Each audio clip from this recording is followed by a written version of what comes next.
Qu'est-ce que c'est? Une Bible? Tu lis la Bible, Ringo? Pas tous les jours. Au large biblique. Le podcast qui explore la Bible. Bienvenue à toutes et à tous sur Au large biblique, le podcast qui explore la Bible. Nous ouvrons aujourd'hui le 4e et dernier chapitre du livre de Jonas. Notre prophète, ayant d'abord fui la mission que Yahvé lui avait confiée, accepte, après un passage dans le ventre d'un grand poisson, de se rendre à Ninive pour annoncer que bientôt, dans 40 jours, la ville serait renversée. Et elle le fut. Mais non en termes de ruine et de destruction. Les habitants, le roi, mais aussi les animaux de la ville entendent la parole du prophète et font acte de repentir jusqu'à cesser toute violence et méchanceté. Ainsi, Dieu n'a pas détruit la grande ville païenne de Ninive en raison de ce repentir. Ce qui, de manière surprenante, contrarie notre prophète. Alors que Dieu revient de sa colère envers les Ninivites, c'est maintenant le prophète qui se fâche contre Yahvé.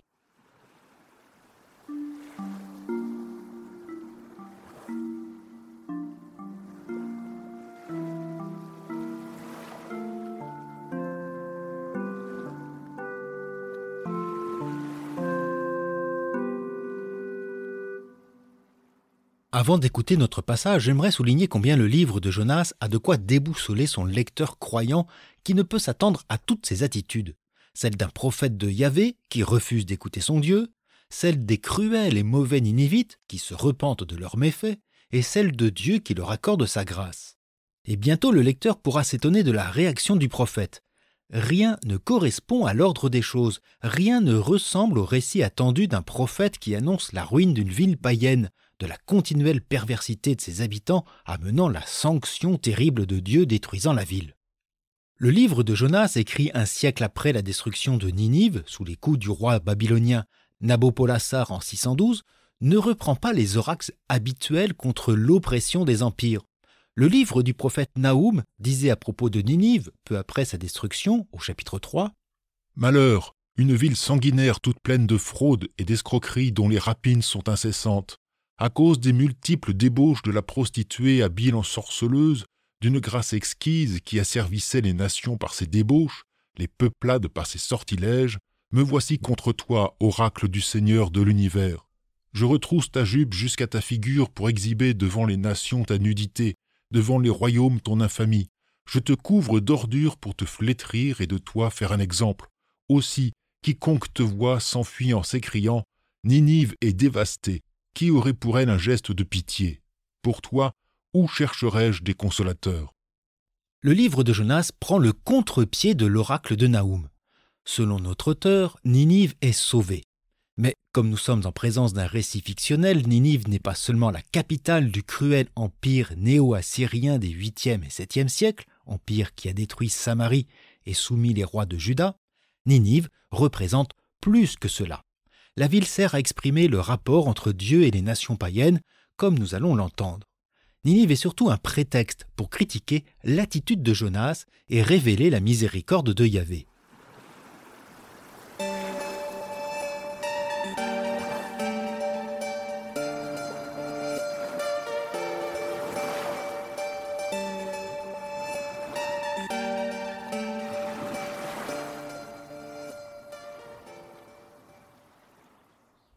Jonas le prit mal, très mal, et il se fâcha. Il pria le Seigneur et dit « Ah Seigneur, n'est-ce pas précisément ce que je me disais quand je vivais sur mon terroir? Voilà pourquoi je m'étais empressé de fuir à Tarsis. Je savais bien que tu es un Dieu bon et miséricordieux, lent à la colère et plein de bienveillance, et qui revient sur sa décision de faire du mal. Maintenant, Seigneur, je t'en prie, retire-moi la vie. Mieux vaut pour moi mourir que vivre. » « As-tu raison de te fâcher, lui dit le Seigneur. » Jonas sortit et s'installa à l'est de la ville. Là, il se construit une hutte et s'assit dessous, à l'ombre, en attendant de voir ce qui se passerait dans la ville. Alors le Seigneur Dieu dépêcha une plante qui grandit au-dessus de Jonas, de sorte qu'il y avait de l'ombre sur sa tête pour le tirer de sa mauvaise passe. Cette plante causa une grande joie à Jonas. Le lendemain, à l'aurore, Dieu dépêcha un ver qui attaqua la plante. Elle creva. Puis, quand le soleil se mit à briller, Dieu dépêcha un vent d'est cinglant, et le soleil tapa sur la tête de Jonas. prêt à s'évanouir, Jonas demandait à mourir. Il disait « Mieux vaut pour moi mourir que vivre ». Alors Dieu lui dit « As-tu raison de te fâcher à cause de cette plante ?» Jonas lui répondit « Oui, j'ai raison de me fâcher à mort. » Le Seigneur lui dit « Toi, tu as pitié de cette plante pour laquelle tu n'as pas peiné et que tu n'as pas fait croître. Fille d'une nuit, elle a disparu âgée d'une nuit. Et moi, je n'aurai pas pitié de Ninive, la grande ville, où il y a plus de 120 000 êtres humains qui ne savent distinguer leur droite de leur gauche et des bêtes sans nombre. »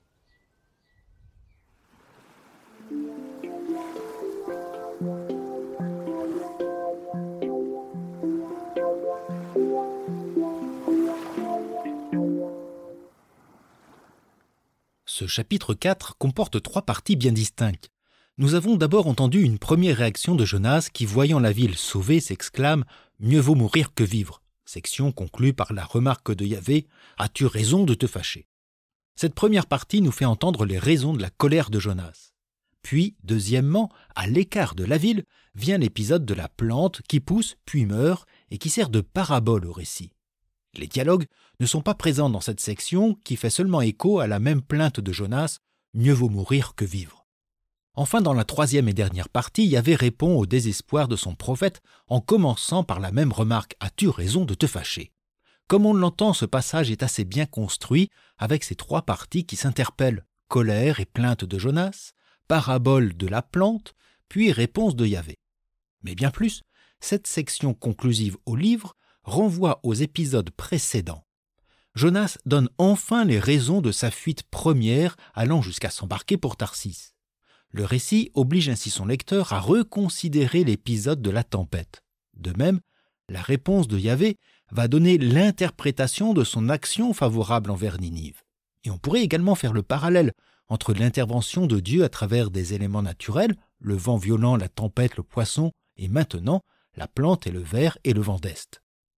On pourrait ainsi qualifier l'ensemble de ce dernier chapitre de récapitulation, c'est-à-dire non pas une simple reprise des divers éléments précédents, mais leur interprétation ou bien par Jonas ou bien par Yahvé. En tout cas, par la plume ou plutôt le calame de l'auteur. Reprenons maintenant ces 3 moments de ce dernier chapitre.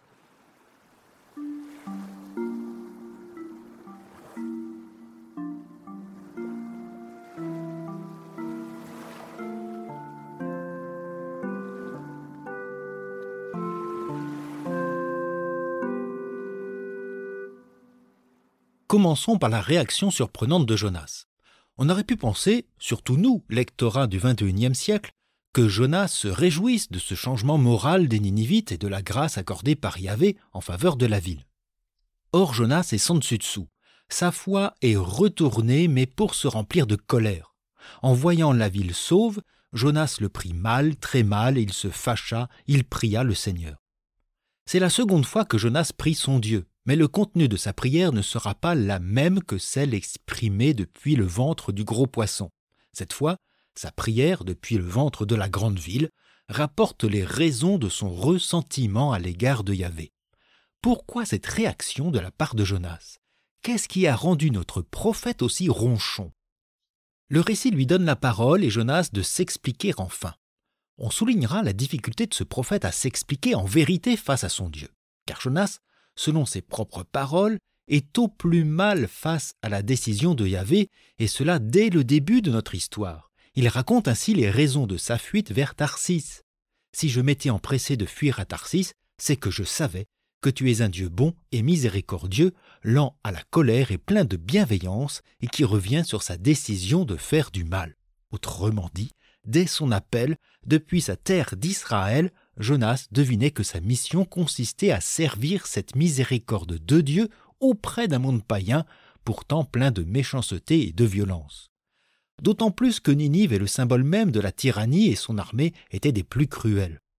Cette version offre au lecteur un autre point de vue que celui qu'il aurait pu supposer, la fuite de Jonas en raison d'une crainte d'échouer ou de mourir sous les coups des Ninivites. Or Jonas désigne la miséricorde de Yahvé comme la raison principale de son refus de se rendre à Ninive. Le texte reprend les paroles de Yahvé se révélant à Moïse en ces mêmes termes dans le livre de l'Exode au chapitre 34. Yahvé passa devant Moïse et proclama « Yahvé, Yahvé, Dieu miséricordieux et bienveillant, lent à la colère, plein de fidélité et de loyauté. Mais si Jonas reprend la même expression définissant Yahvé, pourquoi s'est-il offusqué de la mission confiée? Il faut rappeler que cette révélation de Yahvé intervient auprès de Moïse dans le cadre de l'alliance conclue avec les fils d'Israël. Or, dans ce même chapitre, Yahvé interdit tout rapport avec les nations païennes alentours. Yahvé dit « Je vais conclure une alliance devant tout ton peuple, je vais réaliser des merveilles telles qu'il n'en fut créé nulle part sur terre. Observe bien ce que je t'ordonne aujourd'hui. Je vais chasser devant toi l'Amorite, le Cananéen, le Hittite, le Périzite, le Hivite, le Jébusite. Garde-toi de conclure un pacte avec les habitants du pays où tu vas monter. Cela deviendrait un piège au milieu de toi. Ne va pas conclure un pacte avec les habitants du pays. » L'ordre de Yahvé à Jonas apparaît en contradiction avec la révélation faite à Moïse et inscrite dans la Torah et l'Alliance. Les fils d'Israël sont les bénéficiaires exclusifs de la miséricorde de Yahvé. Dieu se contredit-il quand il demande à Jonas de se rendre à Ninive, cité ennemie et païenne d'hier, et non soutenir en priorité son peuple? Tout cela a-t-il un sens? L'action favorable de Yahvé envers Ninive ne contredit-elle pas la Torah elle-même et surtout l'élection d'Israël au sein d'une alliance éternelle? Que Dieu soit capable de repentir à l'égard des fils de l'alliance, soit, mais qu'il agisse de même avec des idolâtres et des méchants, non. On attend de lui, comme le rappelle Naoum, entendu auparavant, un châtiment exemplaire à l'égard de ces nations qui ont violenté et outragé Israël et Jérusalem. Dès lors, si un salut est accordé à ceux-là, à quoi bon vivre sa foi israélite et même à quoi bon vivre, dit Jonas. Ne serait-ce pas un peu exagéré de la part du prophète que de demander à Dieu de lui ôter la vie? Pourquoi tant d'excès? La réaction de Jonas est probablement le reflet de débats au sein du judaïsme naissant à l'époque du Second Temple, sitôt l'exil à Babylone. Certains groupes yavistes revenus en Israël prônent au nom d'un retour à une pureté identitaire une franche séparation ou distinction d'avec les étrangers comme aussi d'avec les juifs autochtones peu religieux qui sont tout aussi mal perçus. Je vous renvoie encore à la série sur l'histoire d'Israël durant la période perse et plus précisément à l'épisode 294. Indépendamment du contexte historique, le livre de Jonas pose la question de la préférence de Dieu ou de l'élection, pour reprendre un terme plus théologique, envers un groupe religieux spécifique. La bienveillance de Dieu est-elle exclusive, et cela en raison d'une appartenance ou d'un mérite? La suite du texte va offrir une réponse à cette colère du prophète qui reflète une réelle indignation. La réussite de sa mission auprès de Ninive vient paradoxalement non pas consolider sa foi, mais la contredire au point qu'il en appelle à mourir.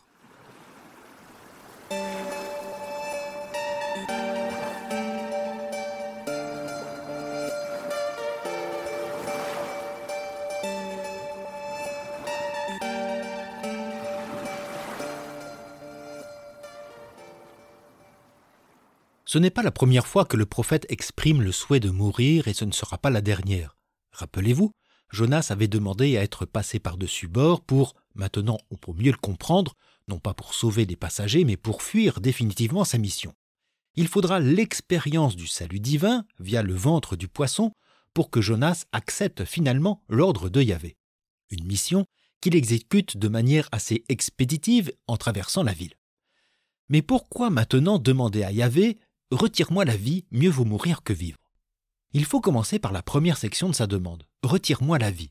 Il en appelle à Yahvé comme le Dieu qui fait vivre et mourir. Il en appelle au jugement de Dieu. Quoique, c'est avant tout le jugement de Jonas qui, une fois encore, comme sur le navire, décide ou suggère son destin, mourir.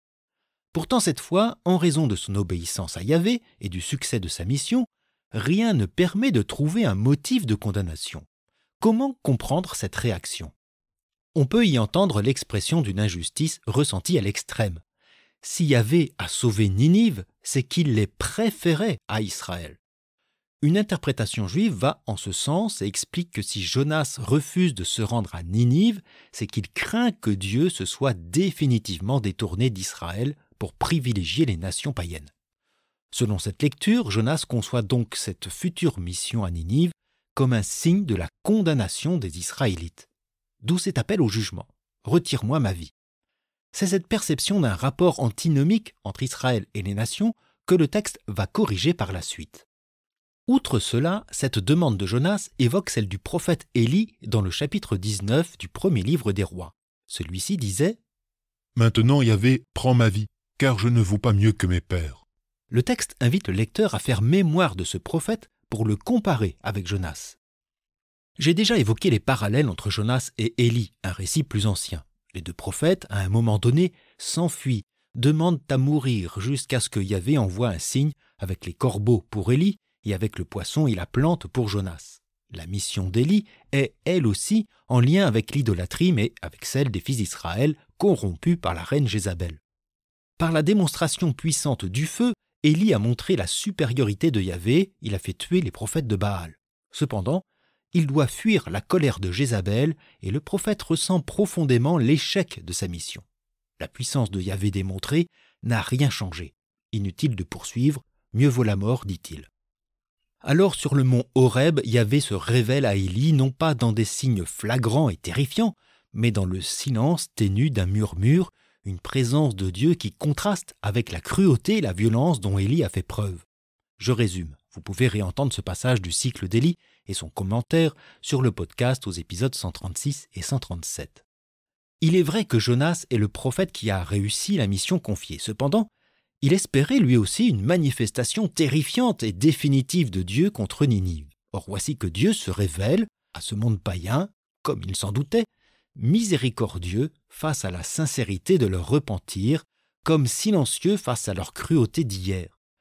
Le fait de rappeler la figure d'Élie vient donner une caution au texte. Ce qui advient dans le récit imagé s'appuie sur une figure reconnue de tout Israël, le prophète Élie. D'ailleurs, dans le cycle d'Élie, le prophète entend que Dieu choisit également un roi païen pour renverser le trône. Dieu se sert donc des nations païennes pour rétablir la justice en Israël. Et ce sera peut-être la leçon qui va suivre.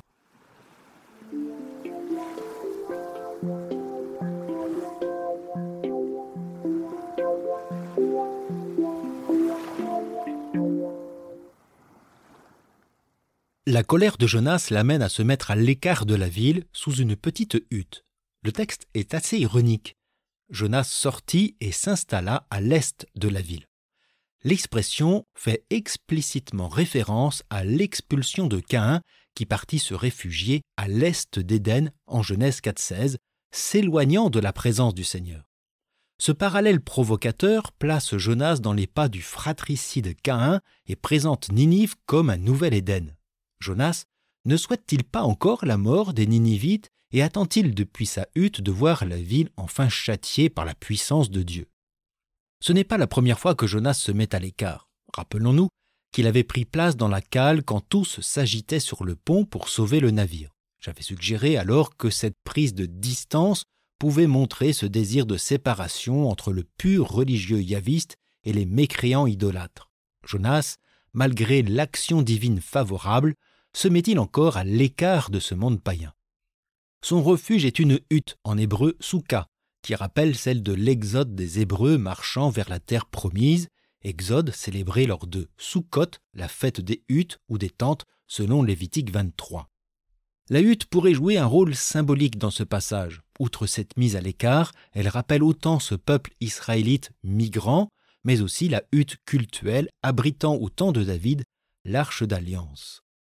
Et pourtant la hutte de Jonas, symbole de son identité juive et de sa foi yaviste, à l'écart du monde païen, ne lui servira en rien par la suite puisqu'elle va disparaître du récit. Yahvé va intervenir autrement, non par une action terrifiante, ni par un discours, mais par des éléments naturels qui vont servir de parabole. Le rédacteur montre que Yahvé n'a pas oublié son prophète et prend soin de lui en faisant pousser une plante pour le protéger de l'ardeur du soleil. Yahvé, comme avec le grand poisson, dépêche, missionne une plante. Celle-ci joue donc un rôle prophétique. Elle est en quelque sorte l'expression divine désignant sa bienveillance envers son prophète. Yahvé ne répond pas par une sanction mortelle, pourtant demandée par Jonas. Le texte que nous avons entendu évoque une plante. Dans d'autres traductions, celle-ci est qualifiée de ricin ou de cucurbitacée. Notre plante providentielle au sens fort endosse le rôle divin de consolateur, que la hutte ne semble pas jouer. Elle permet à Jonas de se réjouir, enfin. Mais ce ricin est aussi l'occasion d'une parabole vivante. Yahvé dépêche alors un ver qui détruit la plante et un vent fort, un genre de sirocco, qui, en raison du soleil brûlant, incommode Jonas. Souffrant, celui-ci demande encore à mourir, mieux vaut pour moi mourir que vivre. Cette demande identique à la précédente oblige le lecteur à faire le lien entre l'histoire du ricin et celle de Ninive, puisque ces affaires déclenchent la même réaction de Jonas. Le lecteur peut alors entendre que si Ninive avait été détruite, comme ce ricin, Jonas et avec lui Israël n'auraient pas été plus heureux. Car la Ninive repentie n'est plus la Ninive d'hier. La cité des idolâtres représente aussi cet empire perse qui permit la restauration de Jérusalem et de la Judée. Ainsi, le jugement de Dieu à l'égard de Ninive était, en raison de son repentir, destiné au bien du prophète, c'est-à-dire d'Israël qu'il représente. En préservant le ricin et Ninive, Yahvé protège son prophète et son peuple élu. Et Yahvé s'exprime ainsi à la fois en tant que maître de la création, maître des empires et en même temps du destin d'Israël. Cependant, le texte va aussi offrir une autre clé de lecture grâce à la parole de Yahvé, une lecture destinée cette fois à titiller l'attitude obstinée de Jonas.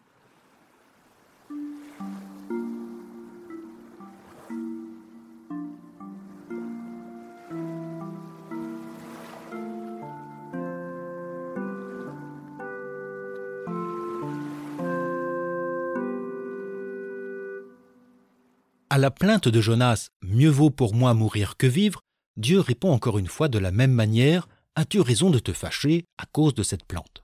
Le rédacteur va alors offrir un autre point de vue interprétatif sur l'histoire ou la parabole du ricin. Et pour cette conclusion, il laisse les derniers mots à Yahvé. Les paroles adressées à Jonas vont insister sur l'absence de miséricorde de celui-ci, en contradiction avec l'identité de Yahvé confessée par le prophète lui-même. En effet, Jonas disait à propos de Dieu « Je savais bien que tu es un Dieu bon et miséricordieux, lent à la colère et plein de bienveillance, et qui revient sur sa décision de faire le mal. » Yahvé répond donc à Jonas à partir de sa propre profession de foi pour l'étendre au-delà d'Israël. Si le destin funeste d'une simple plante qui a poussé hors de la hutte a suscité le chagrin chez Jonas, alors pourquoi la miséricorde de Yahvé ne s'exprimerait-elle pas envers les Ninivites qui ont grandi hors des frontières d'Israël et qui donc n'ont pas les moyens de distinguer leur droite de leur gauche, c'est-à-dire qui n'ont pas le secours de la loi de la Torah. Pour le rédacteur, Yahvé, dans ce récit, exprime sa miséricorde en raison de l'ignorance des Ninivites quant à la loi. La parole de Jonas dans la ville a servi de révélateur à ce sujet. De plus, la cité n'est plus perçue en termes de violence et de méchanceté, mais en termes d'humanité, créée par Yahvé selon les récits bibliques, et dépassant le nombre de 120 000 êtres humains, auxquels sont associés des bêtes sans nombre. À travers cette population nombreuse et l'évocation du monde animal, le rédacteur, via Yahvé, renvoie Jonas au dessein bienfaisant de Dieu pour toute la création et l'humanité. Avec le récit de Jonas, l'auteur entend montrer que le dessein de Yahvé, Dieu de miséricorde, dépasse les frontières d'Israël et les limites dessinées par l'Alliance. L'action favorable de Yahvé envers les incirconcis et ces nations que représente Ninive ne vient pas pour autant contredire ou effacer l'Alliance, la Torah ou l'élection d'Israël. Au contraire, la préservation de Ninive repentie, à l'image du ricin vivant, permettait à Jonas et donc à Israël de vivre à l'abri d'autres malheurs. Mais l'action de Yahvé n'a pas pour seul but de protéger Jonas et Israël. Elle est aussi motivée en raison de l'identité même de Yahvé, Dieu bon et miséricordieux, lent à la colère et plein de bienveillance. Et c'est donc à cette même attitude, y compris envers les gens des nations, qu'est renvoyé le prophète de Yahvé. Paradoxalement, Jonas, qui devient la figure d'Israël et du yahvisme, a encore plus à apprendre de son Dieu que les Ninivites qui ont fait preuve de repentir.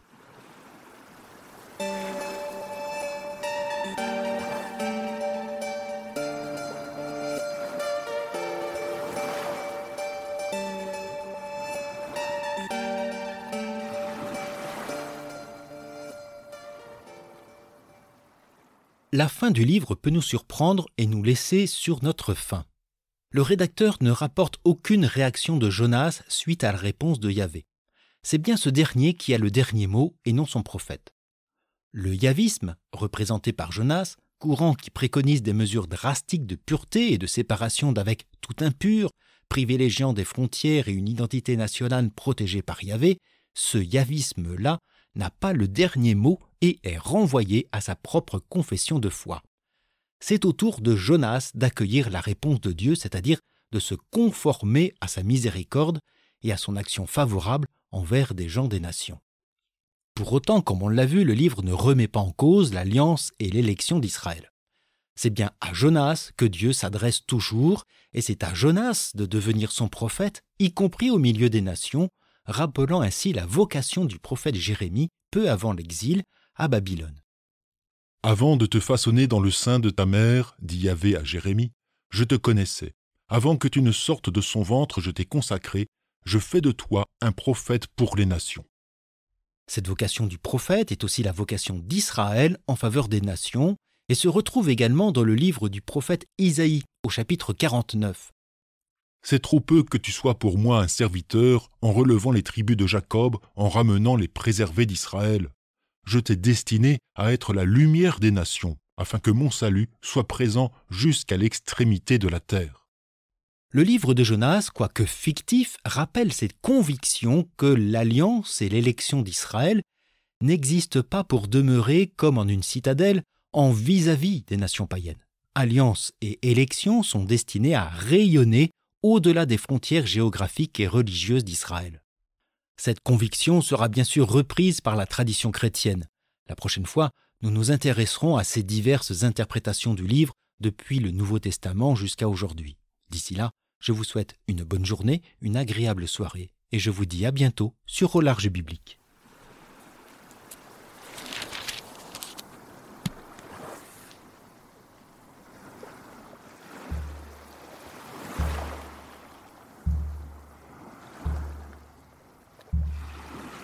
Au Large Biblique est un podcast créé et animé par François Bessonnet, prêtre et bibliste.